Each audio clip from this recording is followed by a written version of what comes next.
People who think differently or do not wish to follow the beaten track are called crazy, and you can imagine how painful it would be for you to be a madman's wife. It is to compromise with you on this point that I am writing this letter. I want you to help me achieve my objective, be my partner in my endeavors, and do what I wish. This is my desire. You may not see eye to eye with me at this point of time. My ideas are not likely to evoke a favorable response. You are young, and the young have their own philosophy of life. I am talking of separation at a time which is meant for fun, romance, and a carefree life. But I cannot help myself, and I expect you to understand my feelings. Only then you will appreciate that the path I have chosen for myself is chosen only by 1 or 2 in a million who leave the path strewn with flowers and to tread on thorns, renounce the road to pleasure and take to the road of want and hardship. They renounce the life of luxury and invite troubles and travails. Only they can provide leadership to society, give a new direction to the nation, and the coming generations benefit from their achievements and take pride in it. I have arrived at the conclusion that while living in society, I shall not be able to accomplish anything. I shall have to leave the house and isolate myself from society. Only then I shall be able to accomplish something special and get fulfillment. My only aim is to bring to life the lost knowledge, re-establish the prestige of astrology, and through mantra shastra make accessible to common people the wonderful skills that our ancestors possessed. This cannot be accomplished at home. The few sadhus who have acquired this knowledge do not live in crowded areas in the midst of those who live in comfort. They live in caves where material comforts are non-existent. They are in forests where there is danger at every step. They are to be found where there is no selfishness, no deceit and dishonesty, and no tyranny, since they have no use for them. I want to reach those who have attained siddhis, who are masters of this skill. I shall have to wander in jungles, live in caves, and suffer hardships at every step. It is only when I am free from passions and desires that I shall be able to acquire this knowledge, renounce all comforts and pleasures, and without fear for life, look for those sadhus and sannyasis who can be found only in isolated places. It is not easy to identify them. I do not know if I shall succeed in my objective, but my heart prods me on and tells me that this is the path for me. It is likely that I may die during my search for knowledge. I may be devoured by a wild beast, or my entire youth may be wasted without achieving anything. But I do not want to let these thoughts deter me. If I give up because of these apprehensions, I shall never be able to forgive myself. I would rather be killed by a wild beast than live like an ordinary man. I am determined to return home only after I have achieved something, or else I shall put an end to my life. But it is definite that I shall not return empty-handed. All this must be very painful to you. I realize that it is not fair to cause you pain and deprive you of joy. If I am prepared to make sacrifices for a great cause, I expect that you, as my wife, would cooperate with me and not put fetters on me. It is true that you have not gained by marrying me, and instead of giving you happiness, I am causing you pain and frustrating all your hopes and aspirations. I am conscious of it. I cannot say when I shall return. I do not even know if I am going to succeed. Today you are young. You may not be so when I return. It may be 10 to 15 years before I achieve my aim, and I can well imagine how terrible these years are going to be for you. I know that in these 15 years, your youth will wither with worries and difficulties. The freshness and cheerfulness will vanish from your face. You will live a cursed life. Knowing all this, I am begging of you to live that kind of life. The path I have chosen for myself is not easy or smooth. It is covered with thorns. Every moment will be passed in want and hardship. My youth will be lost in pursuing this path. The glow in my face will fade too. But it is certain that I shall return. Whatever I am able to achieve at the cost of your youth and mine will not belong to you and me alone. It will be for the society, the entire country. That moment of success will be a very happy one for me, but the credit will be entirely yours because at the back of my success will be your supreme sacrifice. I may not even be able to see or meet you when I return, or I may meet my end during my endeavor. I cannot say what might happen. I only see myself caught up in a storm which is blinding me. I expect help from you, and I trust you will not prevent me but encourage me enthusiastically to go ahead on my chosen path. A wife has been called Sahachari, companion, meaning thereby that she is her husband's partner in progress and obeys him implicitly. This is what I expect of you. Rishis have compared a woman to the earth in her tolerance.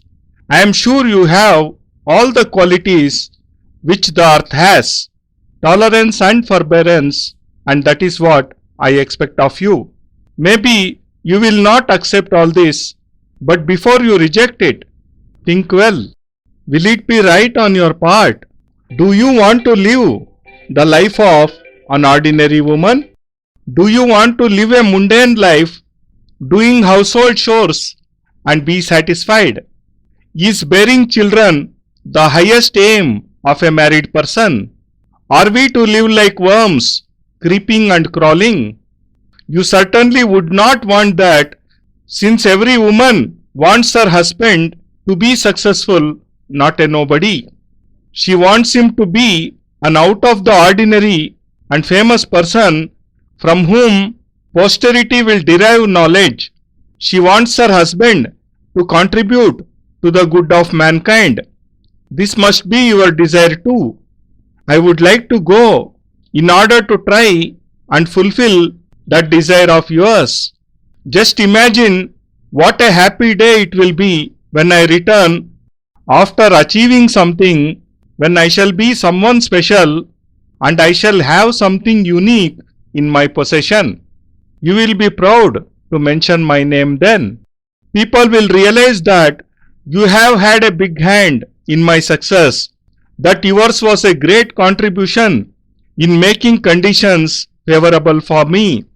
I shall be building myself up on the foundation laid by your sacrifice and will be able to manifest my personality, my Brahmanism.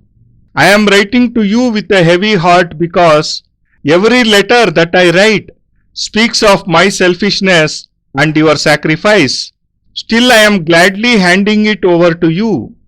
I wished to say all this to you personally, explain everything.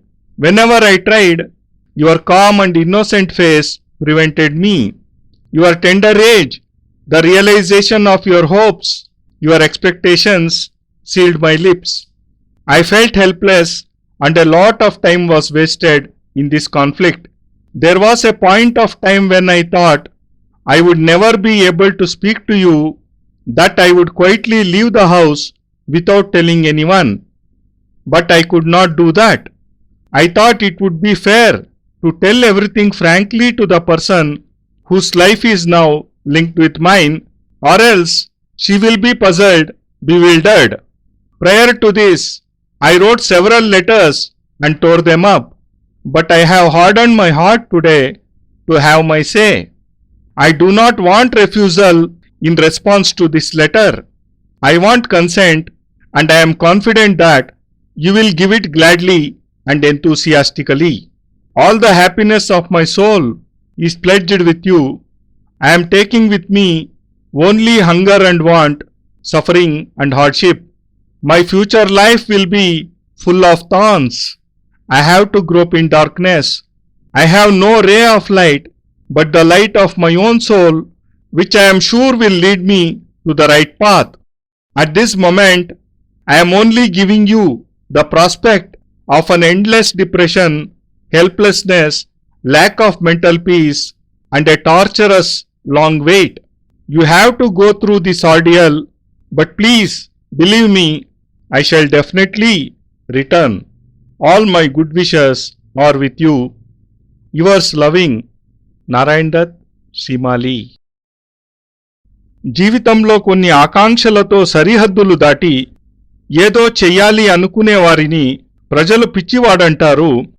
అలాంటి ఒక పిచ్చివానికి భార్యగా ఉండటం ఎంత కష్టం ఊహించగలవా? నిన్ను ఒప్పించడానికే ఈ మాటలు చెబుతున్నాను. నా ఉద్దేశాల పరిపూర్తికి నీవు సహాయపడతావు అనుకుంటాను. నా లక్ష్యాన్ని చేరుకోవడానికి సహాయం చెయ్యి. నేను ఏమవ్వాలనుకుంటున్నానో, చెయ్యాలనుకుంటున్నానో అందులో నీవు కూడా భాగస్థురాలివిక. ఇదే నా కోరిక. నా కోరికలు నీకు అనుకూలంగా ఉండకపోవచ్చు. ఇలాంటి సమయాలలో ఇలాంటి వటలు ప్రతికూలంగానే ఉంటాయి. నీకిది యవ్వన సమయం. ఈ వయస్సులో కోరికలు, ఆలోచనలు వేరుగా ఉంటాయి. స్వప్నలోకాలలో రంగుల కలలు కనే నీకు వేరే విషయాలు చెబుతున్నాను. ఆనంద సమయంలో వేరే ఇతర విషయాలు వివరిస్తున్నాను. కానీ నేనివి చెప్పక తప్పదు. నా ఉద్దేశాలను అర్థం చేసుకోగలవనుకుంటున్నాను. అప్పుడు నీకర్థమవుతుంది నేనెంచుకున్న త్రోవ అసామాన్యమైనదని. ఇలాంటి వాళ్లలో లక్షలలో ఏ 2-3 మాత్రమే ఉండవచ్చు.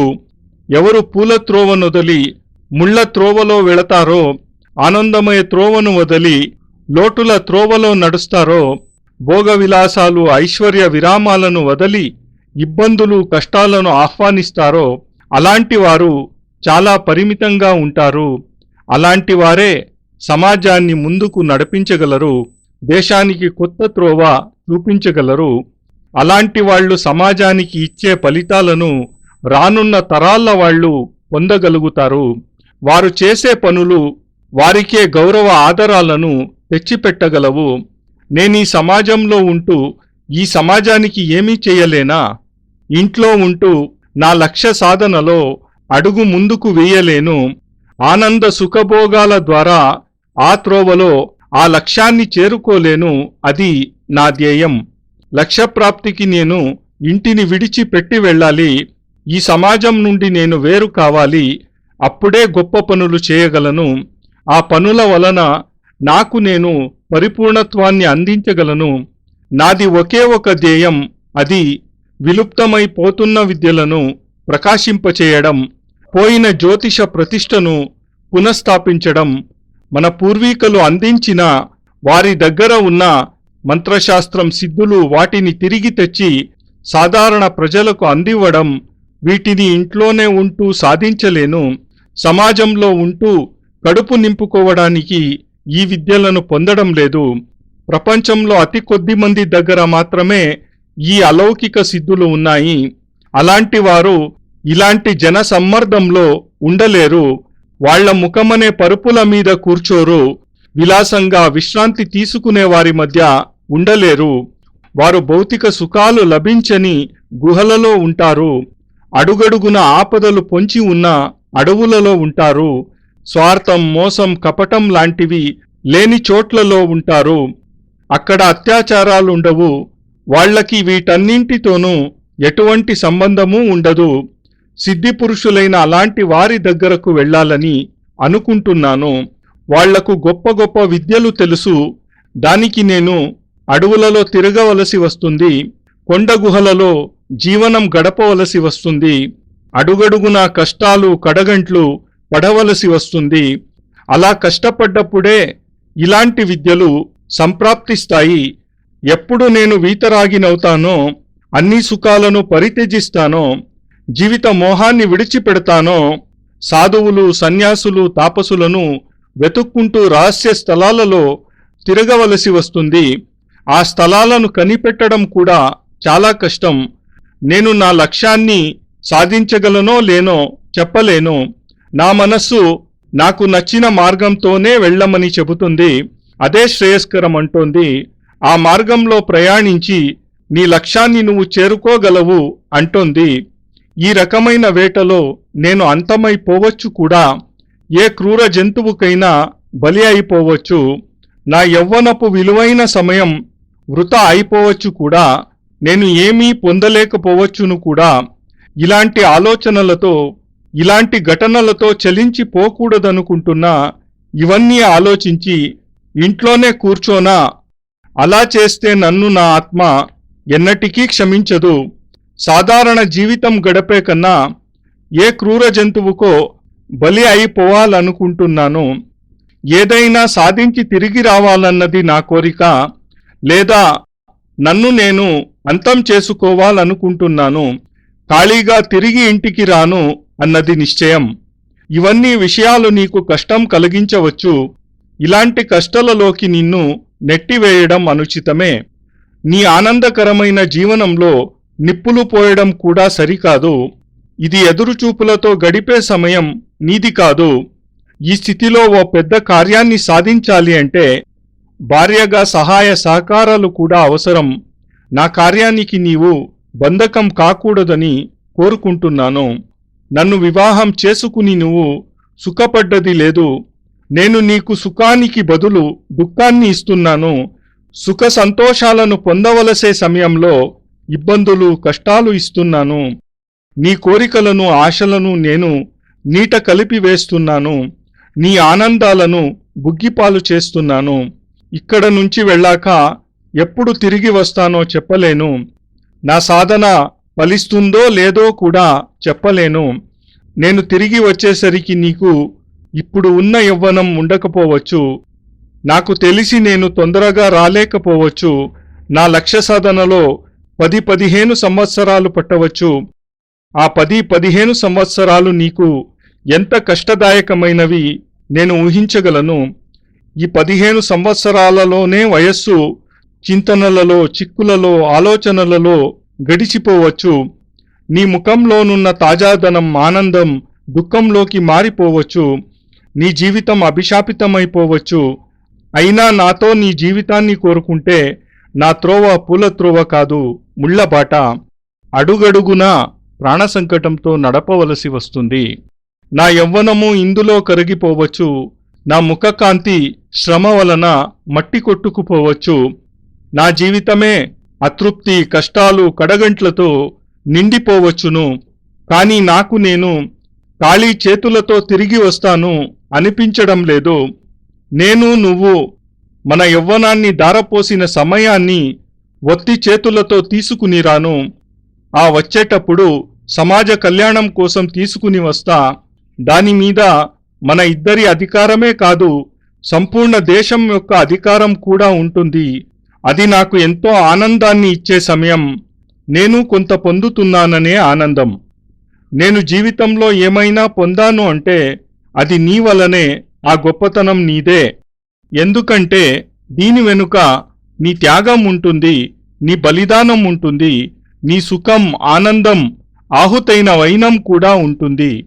ఇప్పటి నీ ఆనందం, సౌకుమార్యం నేను తిరిగి వచ్చేసరికి నీలో ఉండకపోవచ్చు. నీ శరీరం ఎండిముడు బారిపోయి ఉండవచ్చు. నీ ముఖంలో సమాజానికి మించి ముడతలు పడి ఉండవచ్చు. కానీ నా సంకల్పంలో నేను బలమైన పట్టుదలతో ఉన్నాను. తిరిగి నిన్ను చూడగలనో లేదో, కలవగలనో లేదో తెలీదు. నువ్వు నాకు దొరకకపోవచ్చు, లేదా నేనే నష్టమైపోవచ్చు, చెప్పలేను. నా చుట్టూ ఓ సుడిగుండముంది. దానిలో నేనేమీ చూడలేకపోతున్నాను. అయినా నిన్ను సహాయం కోరుకుంటున్నాను. నన్ను నువ్వు ఆపవు అనే విశ్వాసం ఉంది. అంతేకాక ఉత్సాహంగా ముందుకు వెళ్లేందుకు ప్రేరేపిస్తావు అనుకుంటున్నాను. శాస్త్రానుసారం స్త్రీ అంటే సహచరి, అంటే అడుగులో అడుగ వేసి నడిచేది అని. దీనికి రెండవ అర్థం కూడా ఉంది. తన భర్త ఉన్నతి కొరకు, ప్రగతి కొరకు సహాయకురాలు కావాలని, ఆయన ఆజ్ఞను శిరసా వహించాలని. నేను నిన్ను అదే కోరుకుంటున్నాను. ఋషులు స్త్రీని సహనశీలిగా వర్ణించారు. అలాంటి గుణాలే నీలో ఉన్నాయని నేను భావిస్తున్నాను. ఓ భూమాతలో ఉన్నట్లు ఎలాంటి ఆమె ఎల్లప్పుడూ సహనశీలిగా ఉంటుంది కదా, అలానే నీవు సహనశీలతకు ప్రతిమూర్తివి కావాలని. నీవు ఈ ఉత్తరం చదివాక నన్ను అడ్డుకోవచ్చు కూడా. అలా చేసేటప్పుడు ఇది ఉచితమేనా కాస్త ఆలోచించు. నీ జీవితం కూడా సామాన్య స్త్రీలానే గడిచిపోవాలా? ఇల్లాలిగా ఇంట్లో పనులు చేసే మనిషిగానే ఉండిపోవాలి అని అనిపిస్తుందా? పిల్లలను కనడమే గృహస్థు లక్షణమా? మన జీవితం కీటకాలలా నడచి నడచి నశించిపోవడానికేనా? ఇలా నీవు కోరుకోవు అనిపిస్తోంది. ప్రతి స్త్రీ తన భర్త విశిష్ట వ్యక్తిత్వాలు కలవానిగా కోరుకుంటుంది. అతను సామాన్యుడుగా కాక విశిష్టంగా ఉండాలి. మానవజాతికి సేవ చేయగలిగేట్టు ఉండాలి. అలాంటి కోరికే నీలో ఉంటుంది కదా. ఆ కోరికను తీర్చడానికైనా నేను వెళ్ళాలి అనుకుంటున్నాను. నేను ఏదైనా సాధించి వస్తే మనకు ఎంత ఆనందదాయకం. నేను సంపాదించగలను, విశిష్ట వ్యక్తిని కాగలను. అలాంటి శక్తులు నా చేతిలో ఉంటాయి. అవి ఎంతో గొప్పగా ఉంటాయి.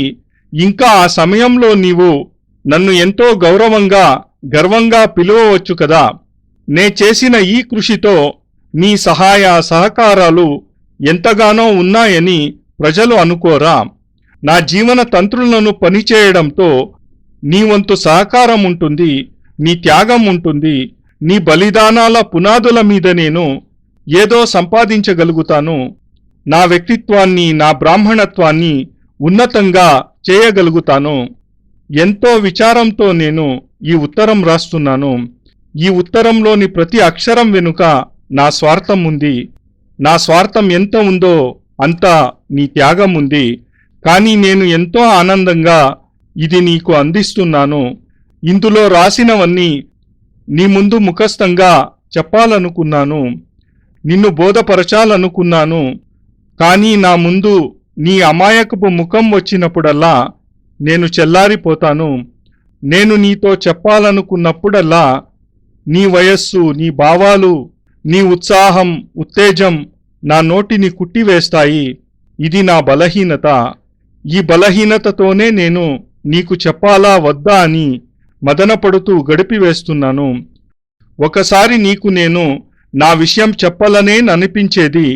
నీకు చెప్పకుండానే ఇల్లు వదలవలసి వస్తుందని అనిపించేది. అది ఎవరికీ చెప్పకుండానే.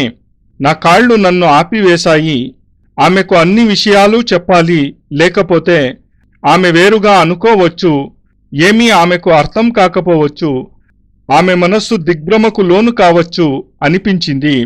ఇంతకు ముందు ఎన్నో ఉత్తరాలు రాసి చింపివేశాను. నీ కన్నీటి ముందు వాటిని ఉంచలేకపోయాను. ఇప్పుడు కఠిన హృదయంతో నా మనస్సులోని మాటను రాసను, అది నీ ముందు ఉంచాను. దీనికి ప్రతిగా తిరస్కారాన్ని కోరుకోవడం లేదు. నిరాకరణకు ఈ ఉత్తరం నీకు ఇవ్వడం లేదు. నేను నీ నుండి అంగీకారాన్ని మాత్రమే కోరుకుంటున్నాను. నీవు ఆనంద ఉత్సాహాలతో స్వీకృతిని అందిస్తావని నా నమ్మకం. నా ఆత్మ, నా సుఖాలను నీ వద్ద తాకట్టు పెడుతున్నాను. నేను ఇక్కడి నుండి ఆకలి, కష్టాలు, ఇబ్బందులు, లోపాలు నాతో తీసుకుని పోతున్నాను. నా ముందు ఉన్న బాట ముళ్ళ బాట. చీకటిలో వెతుక్కుంటూ ముందుకు పోవాలి.